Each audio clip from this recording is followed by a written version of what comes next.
Saat majikannya sedang tertidur, pria ini memanfaatkan kesempatan untuk mencuri perhiasan milik majikannya. Agar perhiasan tersebut mudah dilepas, ia mengoleskan handbody di pergelangan tangannya. Lalu dengan perlahan ia melepaskan gelang itu. Ia juga mengambil cincin yang ada di jari majikannya. Setelah mengambil cincin dan gelang itu, ia kembali meletakkan handbody pada pergelangan tangan yang satunya. Kemudian ia mengoles-ngolesnya dan melepaskan gelang tersebut dengan perlahan. Belum puas sudah mendapatkan beberapa perhiasan itu, pria ini mengambil cincin yang tersisa di jari manis majikannya. Setelah berhasil mencuri semua perhiasan tersebut, pria ini berpikir untuk pergi dan menjualnya ke toko perhiasan. Namun saat hendak keluar, majikannya terbangun dan berkata apa yang ia lakukan di dalam kamarnya. Pria itu pura-pura tidak mendengar. Wanita ini kembali bertanya, apa yang sedang kau lakukan di kamarku? Aku hanya membersihkan lantai karena ada yang bocor dari atas plafon kamar Nyonya.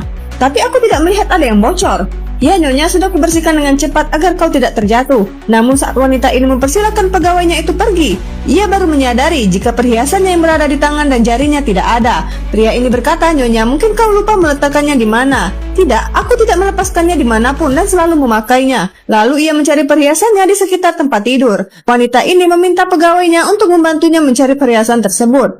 Namun pembantunya itu mencari alasan agar ia segera keluar dari kamar tersebut. Saat mempersilakannya pergi, wanita ini melihat perhiasannya berada di tangan pembantunya.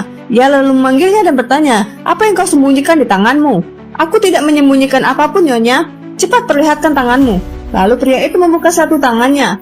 Cepat perlihatkan yang satunya lagi, ujar si wanita. Setelah membuka tangannya, akhirnya perbuatan pria itu terbongkar oleh majikannya. Mengetahui itu, wanita ini langsung memarahi pembantunya karena telah berani berbohong dan mencuri perhiasan tersebut. Ia juga meminta pembantunya itu untuk tidak bekerja lagi dengannya dan mengusirnya pergi hari itu juga dari rumah.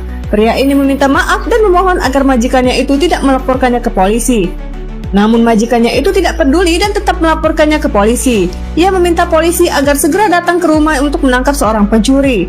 Tak berapa lama polisi pun datang. Wanita ini meminta polisi agar segera menangkap dan membawa pembantunya itu ke penjara karena ia telah berani mencuri perhiasannya. Inilah akibatnya jika berani mencuri dan perbuatan tersebut terbongkar. Maka siap-siap ia harus menerima konsekuensinya. Film pun selesai. Nantikan film menarik lainnya hanya di Ataraska.